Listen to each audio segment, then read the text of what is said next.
Good evening, ladies and gentlemen.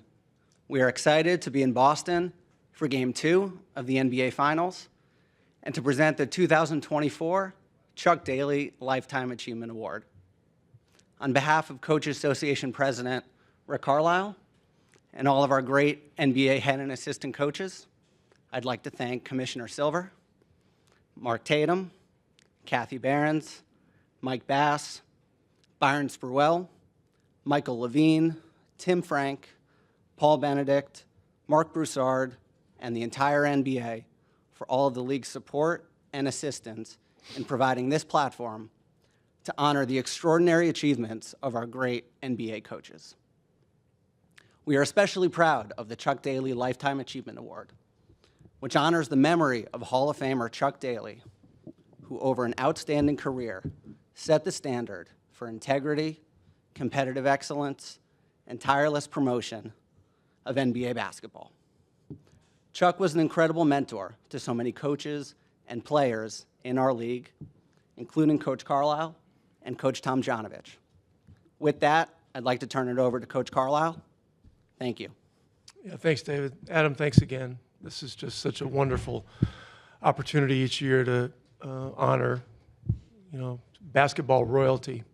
I first want to thank our selection committee, Bernie Bickerstaff, Billy Cunningham, Joe Dumars, Phil Jackson, Greg Popovich, Pat Riley, Donnie Walsh, and Lenny Wilkins. These eight committee members have been with us through the 16-year history of this. I think this is our 17th year. The winners of this award over the years, it began here in 2009. The first Chuck Daly Lifetime Achievement Award winner was Tom Heinsohn, who was the guy that originated the Coaches Association back in the early 70s, followed by Jack Ramsey, Tex Winter, Lenny Wilkins, Pat Riley, Bill Fitch, Bernie Bickerstaff, Dick Motta, Casey Jones, Jerry Sloan, Al Adles, Hubie Brown, Frank Layden, Del Harris, Larry Brown, Mike Fratello, Rick Adelman last year, and of course, Rudy this year. Of all the recipients that we've had for this award, I don't think we've ever had someone whose profile was so similar to Chuck Daly's himself. Both Rudy and Chuck were back-to-back NBA championship winners. They both were Olympic gold medalist coaches. Interestingly, Rudy won up Chuck a little bit. He has a media cooperation award named after him that was established in 2011.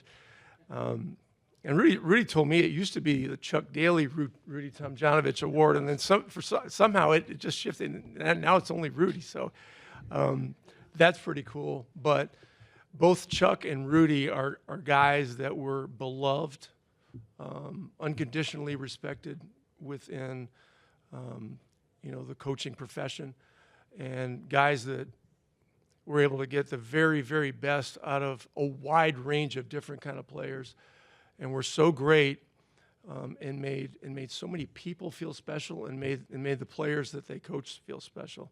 I want to recognize Sam Cassell, who's in the back.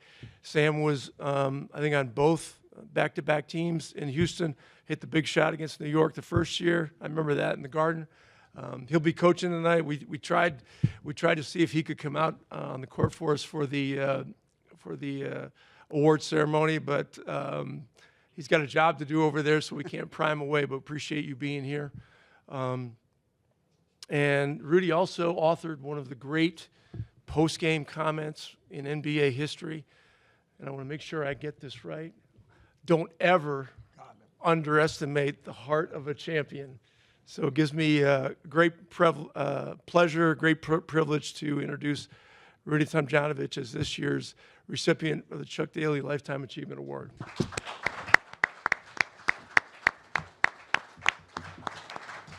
Thank you very much. I want to thank the Rick and David and the Coaches Association for this unbelievable honor. The guys on that selection committee, if you had a a poll of my favorite guys, all those coaches. The great thing about this award is it came to me out of the blue. I had no idea that I was up for this, and I happened to be with my son up in Houston when I got the call, and Rick started telling me about it, and I got emotional. And my son kept asking, "Hey, are you okay? Are you okay?" And then he told me what the award stood for. It, and finally I hung up and I told him, "No, everything is great. Everything is great." And then I did cry, and the reason is, when something like this happens, I'm not thinking about the championships. I'm not thinking about all the good stuff. I'm thinking about the dark days, the days when I doubted myself. Much like the coach here in Boston, I got a job out of the blue, didn't know what was going to happen, and it was offered to me. I didn't know if I had what it takes to be a coach. I am not a confrontational guy. How was it going to work? And I had an assistant coach, Carol Dawson. Man, he just said, "Rudy, if you don't take it, we're out of a job." And I needed the job. That's pressure. And he said, "I promise you, I will give you everything I got." And he did. Now, a little bit got lost in the translation because he's really country and I'm really city. He would say some words like, yonder and stuff like that. But we came up with a system for the players we have, and that's my philosophy as a coach. You don't keep the same plays every year. You change it for the talent you have. And of course, we had Akeem Olajuwon. I would not be here if I didn't have his cooperation and his belief, and he was fantastic and a classy guy. And I had great players on that team. And every time I see him, I see Sam, I'm looking for the day that Sam Cassell is a head coach, and I want to see him cussing at players the way I cussed at him. And the other thing I want to say is, I made a lot of good moves. I made some crazy moves. I traded Robert Horry twice, but I really believe he belongs in the Naismith Hall of Fame. He's proven it time and time again. He's made so many teams champions, playing a role, and that's so important. It isn't about just the stats. It's about getting results. And I pray that one day he's going to be able to stand up there and accept that honor. I want to thank the owners that had confidence in me to run their teams, Charlie Thomas, Les Alexander, and Jerry Buss, but especially the players.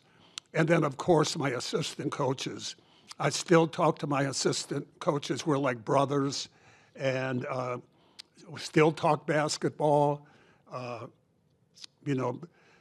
And having Carol with me, just think about being in a high-pressure job with your older brother sitting right next to you.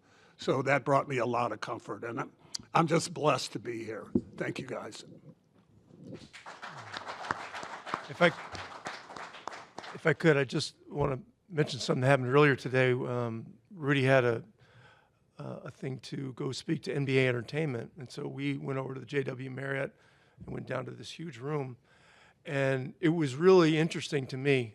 You see the NBA Entertainment people kind of here and there around the building, but there was a group of over 100 people that were together. There were whiteboards with all kinds of stuff written, stay on this guy, this could happen. It was like an unbelievable thing. And then Rudy spoke to these people today, and it gave really a unique perspective, and he was fantastic. And I also want to mention Rudy's girlfriend, Lisa Markuson, is here as well. So thank you for being here. I know we have some questions. We have microphones around the room, so please raise your hand. We'll get one to you. We'll take first question right here. Dave, in the front. Hey, Rudy. Dave McMenamin with ESPN. Congratulations on the honor. It's been nearly 30 years since you and the Rockets won that back-to-back championship, and don't ever underestimate the heart of a champion. Still resonates within the sport. I think probably beyond the sport. It's something that people allude to in pro sports and even in day-to-day life. What do you remember about the inspiration of the quote, and where has that kind of, how has it kind of enriched your life? Has that been a part of your journey, that one press conference? Okay, the truth behind it is it came from Kevin Johnson of the Phoenix Suns, who said the Rockets have the heart of a champion. That's why they beat us, and they had us down a couple years, and we fought back and won that series. Now, Charles had another quote. He said, they're like those damn Texas roaches. You step on them, and you think they're dead, and they scurry away. I thought I would pick his better than, Eddie, on the left side here in the front. I feel like you've kind of chronicled my entire life there with some of the things you were talking about, by the way. I just was thinking back about how much pride do you take when you look back at some of the guys that are working hard now, like the Dennis Lindsays and the Mike Wells, the guys that started as you're in your film room and places like that now have become integral parts of the Jim Boylan. Jim Boylan, another great one, that has become such integral parts of their teams. Yeah, we all started in the film room. I was in the film room for Bill Fitch, and in fact, I have to give Bill Fitch so much credit. He worked my butt. I'm telling you, if I had a smile on my face, he said, you need some more to do. And I did the video. I broke down the video. I did the scouting report. I did the walkthrough and the college scouting. And that's 5 people's jobs right there. But it prepared me to be a solid coach, and I need stuff like that. When I don't have stuff to do, my mind wanders, and I get in trouble when I start thinking too much. Rudy and I both worked for Coach Fitch, and Coach Fitch told me the story that he used to have Rudy, when Rudy first started as an assistant coach, in the visiting arenas, he would go to the top of the arena with a camera, and Bill called it the wide angle. And Bill always wanted to have the wide angle in case there was some kind of an incident that happened that the TV cameras wouldn't quite get. So if you can envision a guy who's a future Hall of Famer as a coach, and probably should be as a player as well, up at the top of the Arco Arena in Sacramento, with a small video cam. Yep. Filming the game as it's going on, and Carroll Dawson was the only guy on the bench at the time. That's right. It's pretty. You talk about paying your dues, guys. Pretty amazing. Bob, front left. Hi, Coach, congratulations. I go back to that same series David was talking about. You were down 3-2 in that series and going home against the Knicks. And what was your mindset then? And just one of your great qualities, to my way of thinking, is just awesome patience with your players. Can you talk about both of those? You're talking about the New York series? Yes, yeah. exactly. I remember. And your patience. Yeah. I remember as we pulled in to Hobby Airport, which is a small airport in Houston, the fans were there at 3 a.m. That inspiration was unbelievable. But I stopped at the front of the plane and I said, guys, if I told you all we had to do is win 2 home games and we would be world champions, wouldn't you think that's a heck of a good deal? And then, we played a hell of a team. Maybe the worst team for us to match up with with New York because they had all the big guys, and this was an era where there was a lot of wrestling and bumping. You know, good defense was bump the guy at half court, bump him at the top of the key. And so we had to come up with a strategy because at that time, you know, we were sort of a one, what I call a one primary scorer in Akeem. And I relied on him so much. Well, what we did is we started our offense on the other side, and they were automatically double teaming our guards, and the guy who was guarding Akeem had to run all the way on the other side and pick up the roller. So then his job was going to be to throw it around the horn and get it into him. But while that guy was rotating, the guy who was double teaming the ball had to run back. He's not getting beat up. And I had to save that guy because it was a tag team deal. They just kept bringing another body. And then we think about at the end of the game, game 6, here he is. Akeem has the energy at the end of the game to block that shot, get his hand on Stark's shot. And then in the next game, I think he played 42 minutes in the final game. And, you know, I used the guy so much. I don't think he could do it now. The computers would all start blowing up. You got to take him out. You got to, you know. David in the center. Hey, Rudy. David Aldrich with The Athletic. Congratulations. You were a superstar player, and most superstar players do not wind up going into coaching, and they certainly don't start at the ground floor. So how and why did you fall in love with coaching? Well, I liked being an assistant coach. I loved helping people. I loved the game. I cannot tell you what basketball did for me. I mean, I was from a very poor family.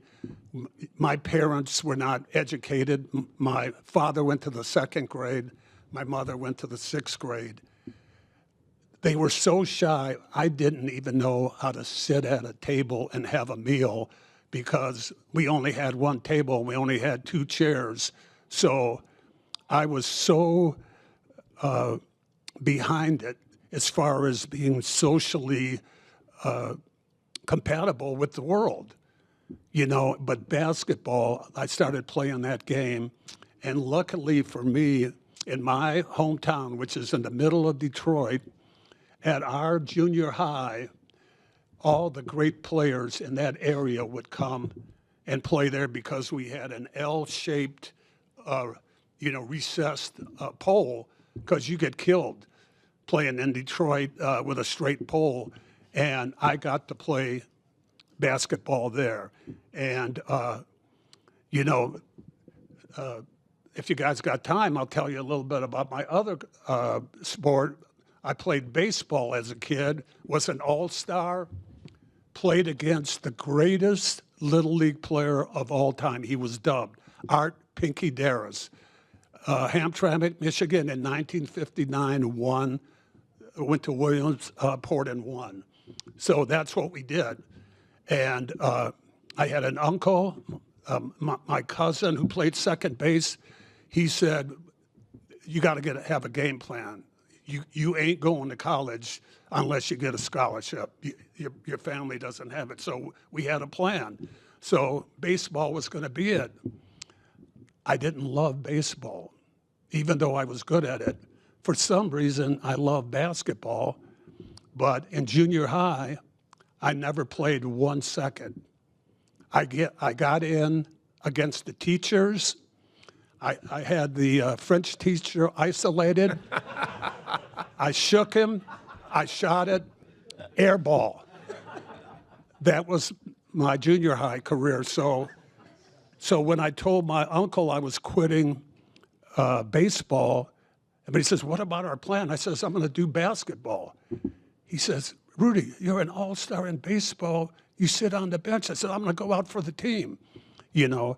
And so I go out for the freshman team, and a day before the cut, one of my buddies said, hey man, I'm in the coach's homeroom. I saw the list. You ain't on the list. I said, are you on the list?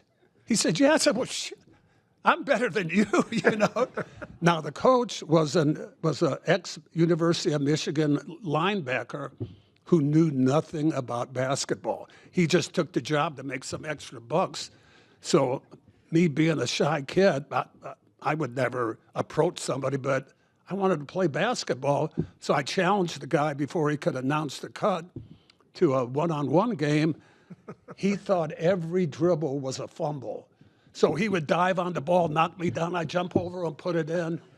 And I won the game, and he gave me a jersey. And I got to play the worst, that was the worst freshman team in the history of our, of our school, but I had the bug. And at that playground, at that junior high, Detroit Pistons came there, Mel Daniels, college All-American. I played against him there, and that's where, I learned the game.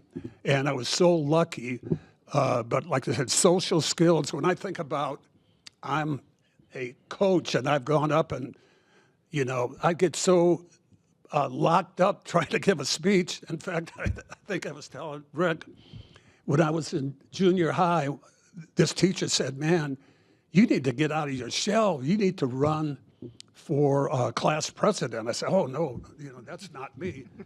So I didn't know how to do a speech and all that, so I go up to the microphone. I'm so nervous. I grab my things and I crack my knuckles into the mic, and everybody starts laughing. It was the most embarrassing thing, and I had a sadistic friend that wouldn't let them stop. He just brought it up, and the roar just kept going. I said, I'm never going to speak to anybody again, And to think I'm up here doing this stuff, and the long road, it took that journey, but basketball was the vehicle, man. Basketball does so much, all sports do it. And I just feel lucky as hell. Mark Spears, back left. Mark Spears, ESPN's Landscape. First question, I am curious about Pinky and whatever happened to his baseball career. But more importantly, I want to ask you about Sam Cassell. I don't know if you dreamed of him going into coaching, but what do you think about what he's done as a coach so far and his prospects for something bigger? But Pinky first. Yep, okay.